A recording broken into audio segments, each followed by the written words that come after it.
the love song of Alfred Prufrock. Let us go then, you and I, when the evening is spread out against the sky, like a patient etherized upon a table.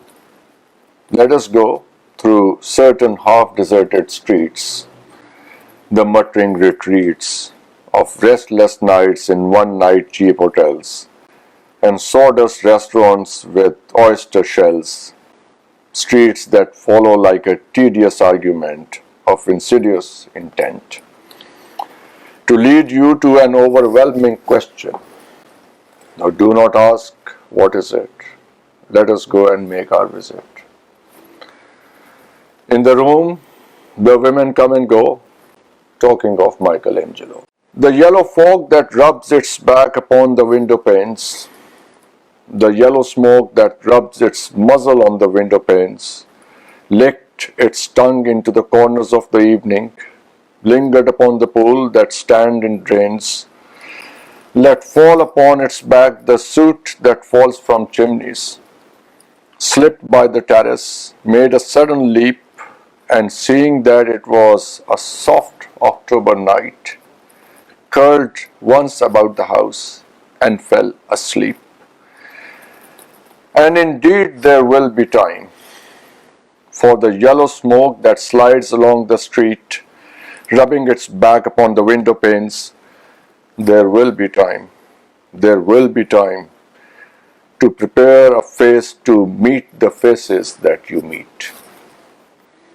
There will be time to murder and create, and time for all the works and days of hands that lift and drop a question on your plate. Time for you and time for me. And time yet for 100 indecisions and for 100 visions and revisions before the taking of a toast and tea. In the room, the women come and go, talking of Michelangelo. And indeed there will be time to wonder, do I dare and do I dare? Time to turn back and descend the stair with a bald spot in the middle of my hair. They will say, how his hair is growing thin. My morning coat, my collar mounting firmly to the chin, my necktie rich and modest but asserted by a simple pen. They will say, but how his arms and legs are thin. Do I dare disturb the universe? In a minute there is time for decisions and revisions which a minute will reverse. For I have known them all already, known them all. Have known the evenings, mornings, afternoons. I have measured out my life with coffee spoons.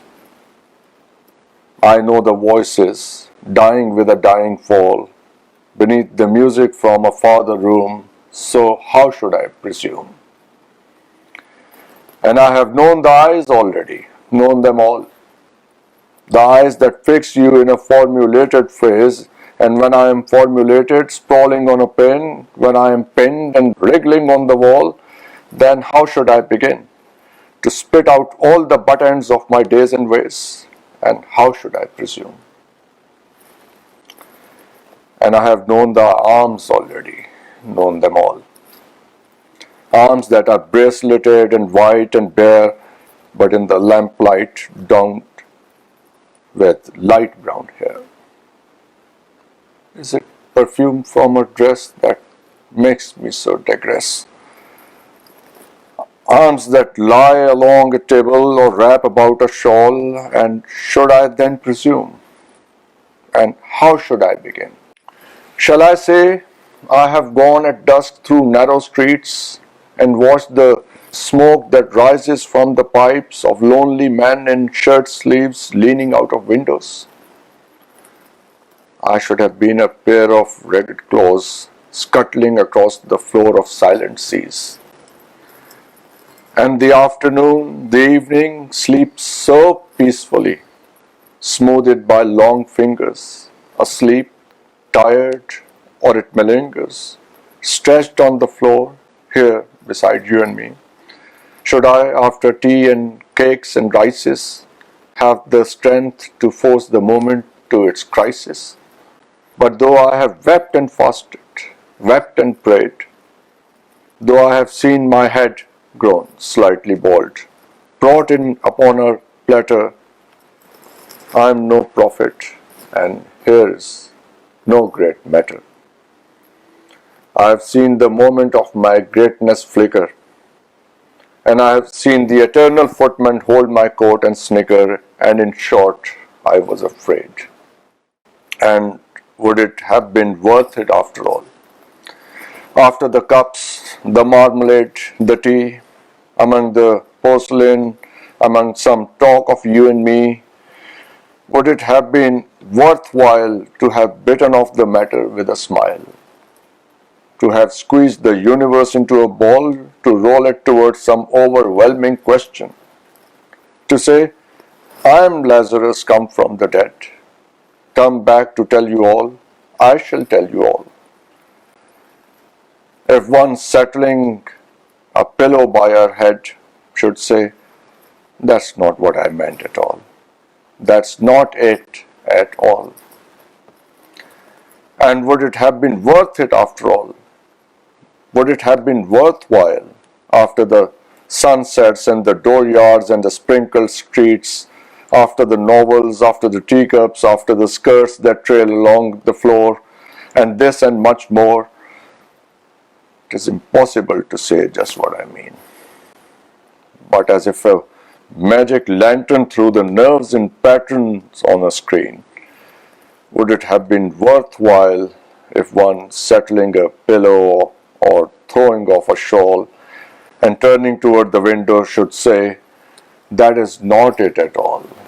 That is not what I meant at all. No, I am not Prince Hamlet, nor was meant to be.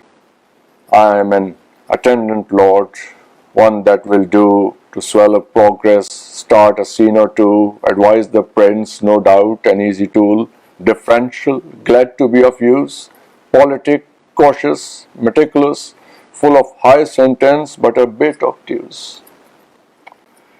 At times indeed almost ridiculous, almost at times the fool.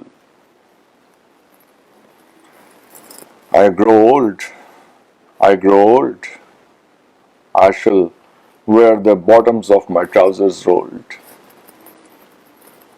Shall I part my hair behind? Do I dare to eat a peach? I shall wear white flannel trousers and walk upon the beach. I've heard the mermaids singing each to each. I do not think that they will sing to me. I've seen them riding seaward on the waves, combing the white hair of the waves blown back.